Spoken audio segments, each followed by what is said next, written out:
Hi guys, so I've been wanting to try out this craft tool. It says there I picked up at Hobby Lobby not too long ago. It is very similar to one that We Are Memory Keepers makes. It is very similar to one that Hunky Dory makes that I know of at least. But this is like the Hobby Lobby brand. So as far as the way it works, it might be different if it's a different brand, but as far as like if it does a good job, you know what I'm saying? But I've been wanting to try this out, and what I want to do with it is make little tags that hold like tea, like a little gift or something you can add to any other thing that you're giving somebody, or like a little gift tag, or just a little something you want to just give away, or give out. And the reason I came up with that is because obviously I have like lots of dies that make tags, so what do you want to punch for? But I think this will be fun because it'll do the top punch, and then we're just going to do a little something to make it longer, and then fold it over to make it into a pocket. So I grabbed a bunch of different teas that I have here in my stash here at home. I have some that are larger, like Republic of Tea and stuff like that, but that's not going to work for today because they're a lot bigger. So if I have any links in the description box, they'll probably be to like the Hunky Dory or We Are Memory Keepers type punches. Those will be affiliate links, which means I'll make a small commission for your purchase times to those links. The reason I picked this one up separate from the We Are Memory Keepers one that I already have is because the We Are Memory Keepers one has like solid lines. They also have the one that looks like this though, where it's more scalloped, okay? And the reason the scallops change isn't really anything other than that your paper is a different thickness, right? You know how they're showing here, like 2.5 inches, it'll have this scallop. If it's 2 inches, it'll have this scallop, and 1.5, it's this. That's because your paper is only so thick, and so it'll catch the scallops in different areas. So you might have more scallop, less scallop, just depending on what you put through there. We are definitely going to max it out today at the 2.5 inches though. And then the length is what we're going to play with. And I might even show you how you can use a regular die to do the same thing. Basically, it's just like a shaped card. You're just going to not use that bottom cut line. Just fold it over, and we'll talk about that in a minute. But we have these guys, and if you just kind of measure them, they're generally about 2.5 inches. Like this one's a little bit wider. This one's a little bit smaller than that. I think this one's like right on. Well, it's a little bit wider. This one was more like the right on. And so, it just depends. Like this one's wider, so that's not going to work the best. But just check out your tea and see, which ones fit the nicest, or obviously pick up the teas that are, usually the ones that are more basic like this are going to fit better. Right? Where these guys have a little bit different packaging. For this application, like I don't even know how wide this is, to be honest. Let's see. Oh, so this one's, about 2.5 also, maybe a little bit wider. And another thing we can do is just make it super long, do some scoring and cutting, and make the little pocket that we're going to need to flip up to make the pocket for the tea. I think an easier way of doing that is just adding gussets on the side instead of having to do the die cutting, but then also some scoring and cutting up here. We're just going to add some paper that's going to help us put our pocket together. You can also just make a whole other piece of paper that's going to make your pocket, but then you also have to score and do all these other things. So let's just get on with it. What I'm going to do is grab some pattern paper that's double-sided is what I prefer, because we are going to flip one side back to make the pocket. Like let's pretend, obviously this tag got cut out earlier with another video. We are going to flip this up, and so we do have a little math to do. And then, it just depends on how much do you want to cover up. Do you want it to be a little bit lower so the person can still see kind of what's in there? That's up to you. So all those numbers you're going to come up with. But let me grab some double-sided paper and I'll be right back. So I have some paper here. Pretty, the Hummingbird collection. So the paper's pretty already, and then we'll go from there. I need to cut it from this other side too. Okay.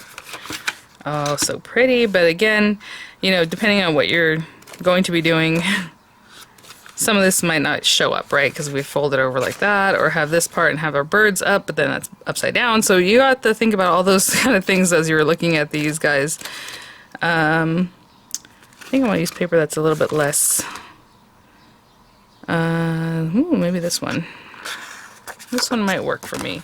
Oh, I was going to show you guys. We went to the zoo this weekend, the Safari Zoo Park, and we saw some hummingbirds and things, but they had some, the little area where it's more like where the wallabies are, so I guess it's supposed to be more Australian, and they had a lot of the flowers that I had just recently seen in the Spellbinders paper pack for the new card kit, so I thought it was really cute.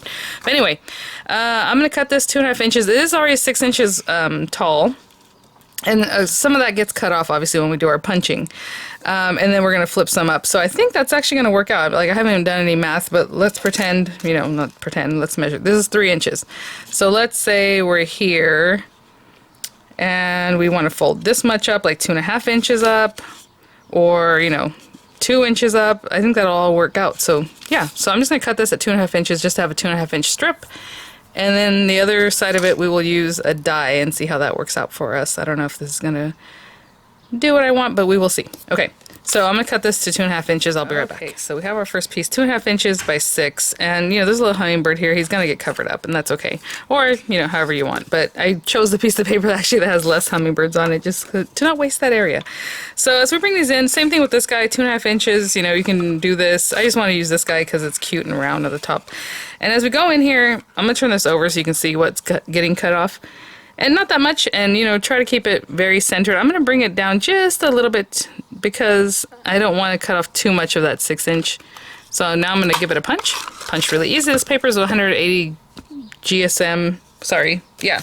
So that's, you know, 300 GSM is like super thick and really nice. So it's not too thick, which is fine. Look how cute this is though. Even at this, like, cute little tag. So again, probably not this one, but let's pretend we're using this guy. Or whatever size you want. Now, honestly, you could just fold this yourself, but you do want to know how much you're folding. So let's say we're going to fold this at, let's see, 2 inches, and then it'll come up to here. Yeah, because this thing did come down quite far, right? So let's say 2 inches. So what I'm going to do is bring this over and just, you can score it, you can just fold it. The paper is not that thick. But I'm going to bring this over here. So again, it depends on how low your stuff wants to cut away, you know. So we have 2 inches, and I'm going to fold that back up, and that's going to be the front of our pocket. Now what I'm going to do in here is just literally cut pieces of paper, and I'll probably just cut them from like some scrap paper. I saw some purple paper here that might go blend nicely. And it is a different color if you want to use the same color.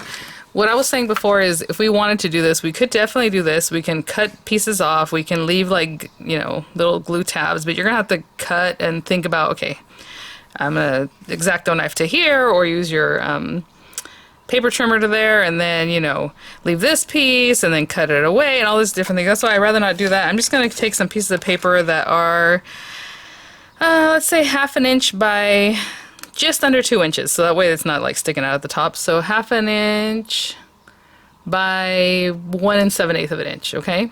I need 2 of those. So I'm just going to cut from here. So I'll cut it probably 1 inch off and then cut it at 1 7/8 and then cut it in half so I have 2 pieces. But we'll talk about that when I come back. I'll be right back. So these are just 1 inch by 1 7/8 of an inch. And this is actually still together because I need a piece that's going to be 1/2 inch by 1 7/8. Sorry guys. Unless you want 1/2 inch pieces, you know, in the center there. And basically I'm just going to cut this in half, but you can do this on your paper trimmer. I'm just going to eyeball this. And again, they're crooked obviously because I just eyeballed it, but I'm going to score them at 1/4 inch. Roughly 1/4 inch on both of these guys. Oopsie. There we go. Just fold them in half. So these pieces are 1/2 inch by 1 7/8 roughly, right? You know, I did this one a little bit crooked. And I'm going to take this and just glue them down. That's what's going to make my little pockets. And that actually gives you a little room too for the, you know, the width or the thickness, I guess, of your tea. And before I do that, there's one other thing you can do if you like, and I think I will. I'll take like a little small hole punch like this little guy. And you can just kind of look in the center here, and a lot of times these punches have little registration marks that mean that's the center. So if I look at this, actually from up here I can see kind of what's going on there. That would be halfway through the circle. And then left and right, am I happy where that is? Sure. And I'll have a little punch just to make it a little more stylized if you like. You don't have to do that, of course. And I'm just going to put glue here. And glue on this other side. And that's going to be my little kind of fake gusset, I suppose. And I'll do the same thing for the other side. So I'm just going to hold that down. And that's why I made it a little bit smaller than the actual height of the 2 inches, because, you know, as you crease this and you put this in here, it kind of pushes it up or whatever. So I'm just going to do that. And then I'll put glue on both sides of this and pop it in here. And I'll be right back. Okay, so I just finished gluing that. Look how cute. And of course you can decorate it up and do all this other fun stuff. And that guy slides in there really nicely. And again, you know, it just depends which other one was a little bit thinner. Was it this one? Ooh, I wouldn't even try that one. But anyhow, so that's, you know, like I said, you gotta judge that, and it's probably the smallest guy. Now, something like this, you could probably just turn back the little things too and put it in there, right? That one's right at the edge, but super cute. So again, look at your tees. And that's the only drawback about these guys, is that they only go to that 2.5 inch, right? With this one, I was just looking at it, and so cute. The little birds are up here. I mean, we can even go here, catch one more little bird, but it might get covered up anyway. But over here we have all these little guys. Pretty much the same thing. So if I'm looking at this and it's going to cut it down to here, what I can do is score about here. And then that flips up, you know. And let's see how much that is. That is just over 2 inches. Let's say 2.25. Okay, this is still 6 inches. I'm scoring it at 2.25, which is still quite a bit, but we can also cut that off. Just because I don't really know how much of this we actually need here. We want all of this, but we don't want this part. So this, we don't want it cutting. Let's see here. That looks pretty good. So I'm going to do is just tape this down, because that's where I like where it's at. And I'm just going to run this through my marquee right quick, because this is a little small guy, and I'll be right back. So the reason I'm doing this was just to show you can do this with any die. You just have to get it away from that cut edge, because you don't want it to cut at the bottom. So you have your little pocket. And again, I'll do the same thing with little gussets, so I'll just add them, and we did score this at 2.25. So let's say my gussets are going to be 1/2 inch by 2 1/8 or whatever, right? That tall. And then I'll pop them in there, and I'll still have the space for this little guy to go in here, and I'll still pop this just like I did before. Just kind of eyeballing that 1/2 and 1/2, about right. And I'll be right back, guys. So I might do a little decorating just to add a little something here off camera, or on camera, but just, you know, doing a little something fun. But there you go. So you have your little pocket. Again, I mean, you can hold money, you can hold whatever. I just want to show you just how you can use these guys to do something a little different. Again, you can still use dies that way too. And on this one, I didn't make any measurement. I just, well, other than scoring it at like 2.25, but you could also just eyeball that. Didn't cut it down or anything is what I'm trying to say. You just pop that on there, where this one you do have to cut. And you have to cut it pretty well. I'm not gonna lie. I've shown in the past where, like, if you're off on the 2.5 inches or the 2 inches, it's kind of wonky. So just, you know, look underneath and make sure it is pretty centered when you go to punch, and you're good to go. But this is so cute. And then the smaller one, the 2-inch one, is like this on the top, right? Because it's only 2 inches wide. And then the one that's 1.5 is just this part of it. So that's the difference in what it looks like on top, basically. Super cute. And then we have that guy. And then this guy gives a very similar look, but it does have this little notch area kind of jutting out right here when you do the 2.5 inches. So, alright guys, well thanks for watching. Just a fun, quick little something to do, and I'll see you guys at the next one. Bye now.